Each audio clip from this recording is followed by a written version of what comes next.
अभिवादन स्वीकार करिए अभिनेंद्र का। बाबा और बाबा के चमत्कार। कोई उंगलियां उठाता रहे, भक्त तो करते हैं इसे स्वीकार।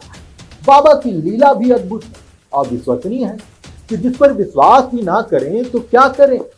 चार्टर्ड प्लेन से एकांतवास से वापस आने वाले बाबा के भक्त भी बाबा को अपनी पलकों पर बैठाए रखते हैं। देश में कितनी समस्याएं हैं, बाप रे बाप। कहीं बलात्कार हो रहा है तो कहीं देश के खिलाफ साजिश रची जा रही है, तो कहीं नेता चुनाव में धांधली करता आरोप लगा देते हैं। इन सबको बाबा के भक्तों से मिलना चाहिए और सीखना चाहिए कि जब सभी समस्याओं का समाधान पर्ची से हो जाता है तो काहे को घबराते हो। बाबा के दरबार में अर्जी लगाओ, पर्ची लिखवाओ और अपना भूत भविष्य सबको समझ जाओ।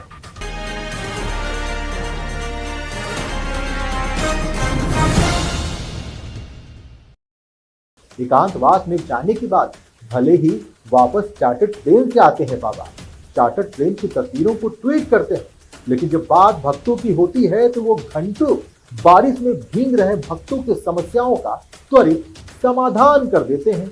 भैया बाबा जाने मन की बात। इंदौर में तो बाबा वीरेंद्र कृष्ण शास्त्री ने कमाल ही कर दिया। बड़वानी पश्चिम निमाड़ में पहली बार वीरेंद्र कृष्ण शास्त्री का दिव्य दरबार लगा। शहर में पंडित वीरेंद्र शास्त्री का दिव्य दरबार मौसम की खराबी के चलते लगातार लेट हुआ और आखिरकार शाम 5 बजे लगने वाला दिव्य दरबार रात को 11 बजे लगा। वीरेंद्र कृष्ण शास्त्री जैसे ही मंच पर आए, रिमझिम बारिश का दौर शुरू हो गया और लगभग 12:30 बजे तक चले दरबार के दौरान बारिश का दौर जारी रहा।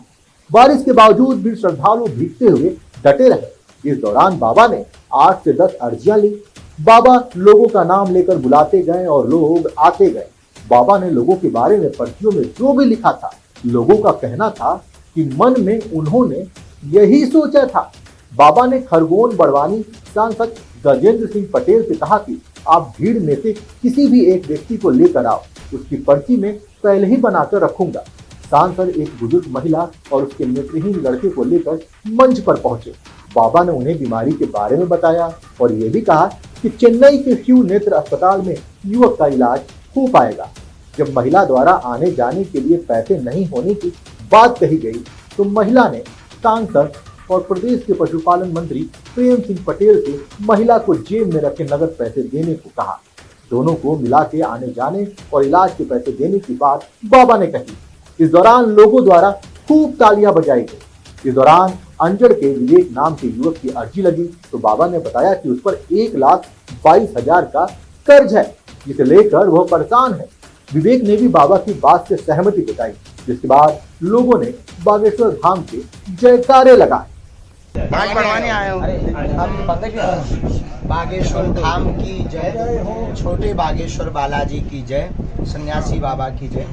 हमारे बड़े ही प्रिय और वर्तमान समय में राजपीठ में कैबिनेट मंत्री पद पर पदस्थ श्री प्रेम सिंह भाई जी बागेश्वर धाम के अनन्य हैं। उन्होंने 4-5 बार हमें आज्ञा दी यहाँ के भोले भाले लोगों के भाव के लिए कि आप एक बार बड़वानी आओ। तो आज हमें दिन में आना था, परंतु अपरिहार्य कारणों से और बरसात के कारण जल्दी नहीं आ पाए। तो रात्रि काल में हमें बड़वानी में सबके दर्शन हुए और खूब आनंद आया। और यहाँ संकट मोचन हनुमान जी, माँ नर्मदा मैया की कृपा प्राप्त हुई, खूब खुशी हुई। बारिश में परमिशन के लिए आपने धरती में दरबार लगा, वो बहुत बड़ा आनंद मिला, पर वहाँ से भी जनता गई नहीं। यही भारत का सौभाग्य और सनातन संस्कृति का प्रभाव है। इनका सरलपन बहुत अद्भुत है मंत्री जी का, इनकी सरलता के साथ हनुमान जी की कृपा। और ये है बड़वानी भक्ति नगर है। बड़वानी भक्ति नगर होने के कारण आसपास पूरे बड़वानी जिले के लोग इतने भावुक थे, हमें ऐसा लग रहा था कि सच में पूरी रात भी गुजारे तब भी वो जाने वाले। गुरुदेव, अब तेलंगाना के चीफ मिनिस्टर का कहना है कि गुरुदेव को बागेश्वर धाम मठ में रहना चाहिए, ना कि राजनीति करना चाहिए, जगह जगह नहीं जाना चाहिए। देखो, साधु का काम जगाना होता है, किसी राजनेता का जवाब नहीं। साधु जगाने निकलता है, हम साधु तो नहीं हैं, लेकिन साधु की पीठ जो हमारी बागेश्वर है, उस पीठ के हम सेवक हैं और जाएंगे नहीं। हम अगर जंगलों में जाएंगे नहीं, वनों में रहने वाले लोगों के पास नहीं जाएंगे। देखो भगवान राम तब हुए राम जब वो बन गए तो राम बन गए। हिंदू राष्ट्र के बारे में बता रहे थे। अरे बनना ही है भाई साहब, बता रहे थे, आप सोच कर रहे हो, बनना ही है। धर्मांतरण को लेकर क्या कहोगे? धर्मांतरण अब नहीं जाएगा। अब हिंदू जाग रहा, एकत्रित हो रहा है और अब सब में जागरूकता आ रही है और बहुत जल्दी बालाजी की कृपा से ये धर्मांतरण वालों की ठटरी और गठरी दोनों बंद। गुरु जी, ईसाईकरण आदिवासी समाज को घेरता जा रहा है, उसको लेकर के क्या कोई भारत के मुहिम चलाई? सभी वनवासियों के बीच कथा करते हैं, धाम की तरफ से निःशुल्क, धाम की तरफ से भंडारा टेंट और यजमान वनवासी लोगों को बनाते हैं। और पूरे भारत के कथा व्यासों से प्रार्थना है कि शहरों की कथाओं से धर्म नहीं बचना है।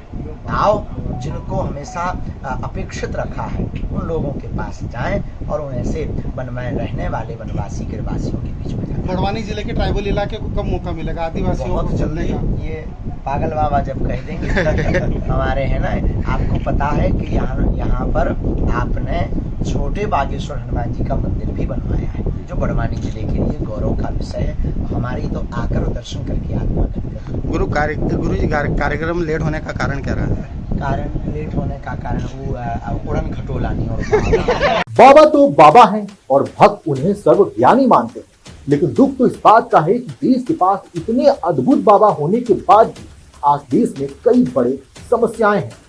देश में अत्याचार है, भ्रष्टाचार है, बलात्कार है।